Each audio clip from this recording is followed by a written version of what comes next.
जय माता दी मित्रों, साल 2025 में लगने जा रहा है साल का दूसरा चंद्र ग्रहण। जी हां, 7 सितंबर 2025 को दुनिया हिलने वाली है, यानी कि 7 सितंबर को लूनर इक्लिप्स यानी चंद्र ग्रहण लगने जा रहा है। अब ये कहां कहां लगेगा? जी हां, भारत में भी ये लगने वाला है। मुख्य शहर दिल्ली, कलकत्ता और कहीं ना कहीं दिल्ली, मुंबई, कलकत्ता, अहमदाबाद, गुजरात, राजस्थान, हर जगह ये दिखाई देगा। साथ ही साथ इसके अलावा भी अगर देखा जाए तो ये जो चंद्र ग्रहण है इसका क्या प्रभाव रहेगा, देश दुनिया पे क्या प्रभाव रहेगा, कुंभ राशि के अंदर पूर्वा भाद्रपद नक्षत्र के अंदर ये ग्रहण लगने जा रहा है, इसके बारे में चर्चा करेंगे। सबसे पहले हम चर्चा कर लेते हैं कि 7 सितंबर 2025 में भारतीय के टाइम के अनुसार रात में ये चंद्र ग्रहण लगेगा और ये पूर्ण चंद्र ग्रहण है जो कि भारत ही नहीं संपूर्ण एशिया में दिखेगा, यूरोप के अंदर दिखेगा, ऑस्ट्रेलिया के अंदर, अमेरिका के अंदर, न्यूजीलैंड के अंदर देखा जाएगा। साथ ही साथ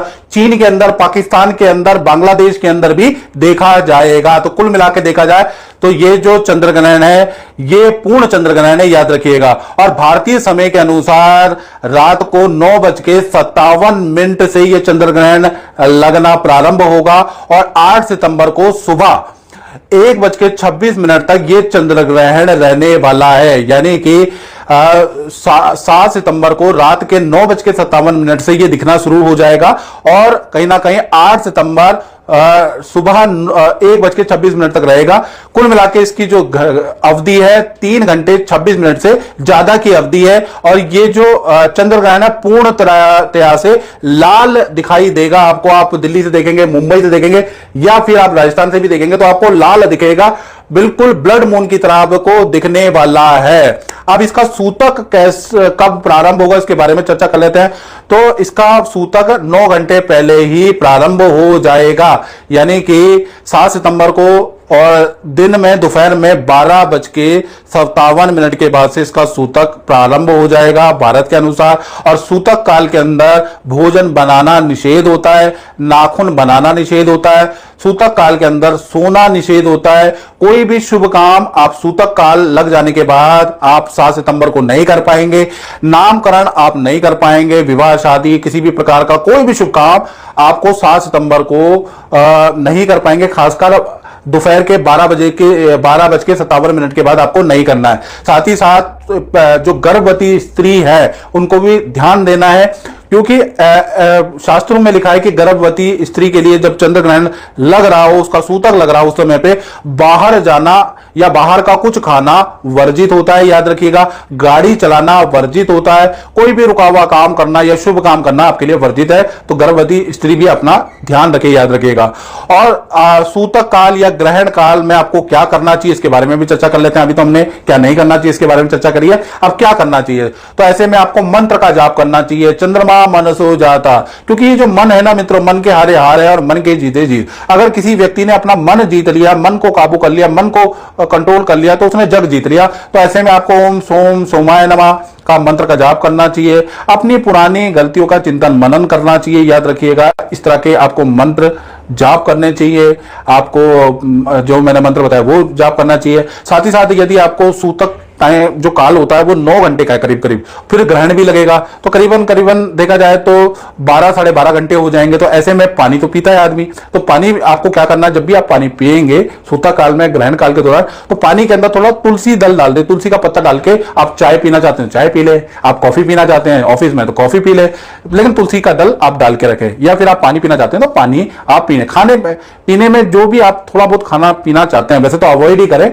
लेकिन बहुत बार लोग बीमार होते हैं, बीपी होता है, शुगर होता है, तो उनको थोड़ा बहुत चाहिए। तो ऐसे में तुलसी दल डाल के आपको करना। आपको दवाई खानी है तो तुलसी के साथ में आप दवाई भी खा सकते हैं। तो इस प्रकार से आप करें। उसके बाद आप जब ग्रहण निकल जाए उसके बाद घर के अंदर गंगा जल से शुद्ध कर ले। गंगा जल से शुद्ध करने के बाद मंदिर को अच्छी तरह से, मूर्तियों को आप सुबह या ग्रहण निकलने के बाद भी धो सकते हैं। तो इस तरह से खासकर अपना बेडरूम, ठीक है ना, आप अपना ड्राइंग रूम में गंगा जल से शुद्ध कर लें। साथ ही साथ आप मूर्तियों को अच्छी तरह से गंगा जल से शुद्ध जरूर करें। ग्रहण निकलने के बाद अपने स्टोन जो आपने पहने, रत्न जो पहने, जो कवच पहने, उनको भी शुद्ध कर ले, क्योंकि उनकी पावर भी कम हो जाती है। घर की जो मूर्तियां होती हैं उनकी भी पावर कम हो जाती है, तो इसलिए आपको क्या करना है, उनको भी गंगा जल से शुद्ध करना है। तो ये जरूर करिएगा।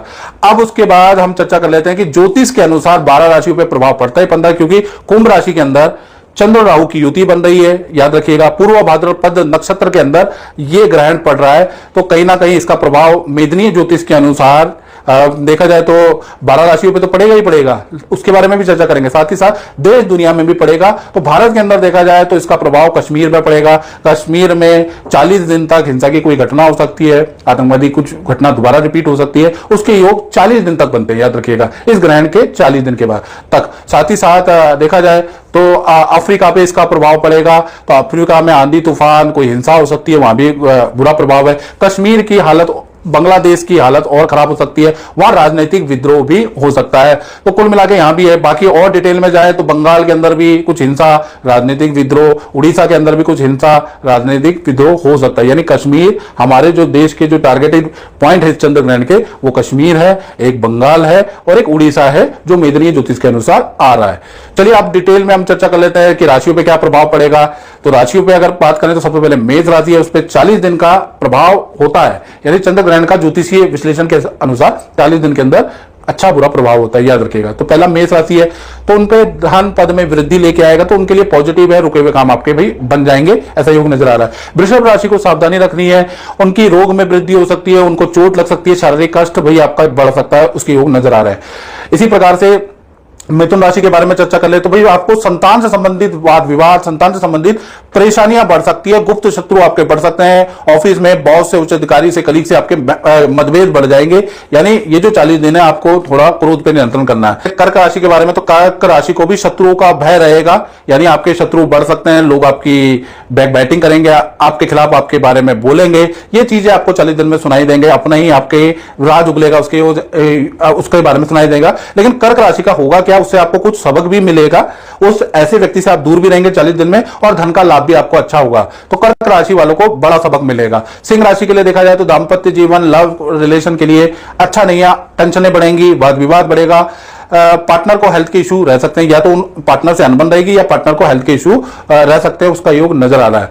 साथ ही साथ हमने बात कर ली सिंह राशि की।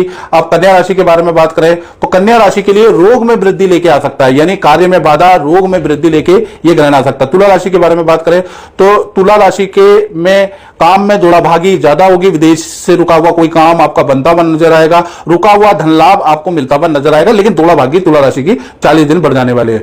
बात करें वृश्चिक राशि की तो वृश्चिक राशि के लिए यह ग्रहण कार्य सिद्धिदायक है, कोई ना कोई खुशखबरी अपने से संबंधित, परिवार से संबंधित, पार्टनर से संबंधित कोई खुशखबरी मिलेगी, काम सिद्ध होंगे आपके। तो वृश्चिक राशि के लिए तो यह ग्रहण काफी अच्छा है। इसी प्रकार से धनु राशि के बारे में बात करें तो उनके लिए भी शुभ है, धन का लाभ, पद का लाभ, ऑफिस से संबंधित कोई लाभ आपको इन 40 दिन में बनता हुआ नजर आएगा। मकर राशि के बारे में बात करें तो मकर राशि के लिए ग्रहण बहुत अच्छा नहीं है, धन के हानि लेके आ रहा है, और कहीं ना कहीं खर्चा आपका बढ़ने वाला है, वाहन पे आपका खर्चा, अचानक कोई खर्चा आपका बढ़ने वाला है। तो मकर राशि के लिए ये ग्रहण का प्रभाव बहुत अच्छा नहीं है। कुंभ राशि के बारे में बात करें तो कुंभ राशि में ये ग्रहण है, तो कुंभ राशि वालों को सावधानी रखनी है। एक तो दुविधाएं आपकी ज्यादा बढ़ जाएंगे, लोगों से मनमुटाव ज्यादा होंगे, रोग में वृद्धि आपकी हो सकती है, वाहन ध्यान से चलना है क्योंकि छोटे मोटे एक्सीडेंट भी आपके हो सकते हैं। तो कुंभ राशि पे ये चंद्र ग्रहण है तो उनके लिए अच्छा नहीं है। मीन राशि के बारे में बात करें तो आपका धनहानि के योग बनते हैं, आपका चिंता के कोई संकेत नजर आ रहे हैं, यानी कुल मिलाकर ये ग्रहण का प्रभाव मीन राशि पे फाइनेंशियली बहुत अच्छा नहीं है। फाइनेंशियली किसी पे भरोसा आपको आंख बंद करके नहीं करना है, याद रखिएगा, थोड़ा सा उनकी जांच पड़ताल कर ले। तो कुल मिलाके ये प्रभाव, चंद्र ग्रहण के ये प्रभाव अच्छा बुरा इन राशियों में पड़ेंगे, थोड़ा आपको सावधानी रखनी है, याद रखिएगा। तो इस कार्यक्रम में मित्रों बस इतना ही, मुझे दीजिए इजाजत। जय माता दी।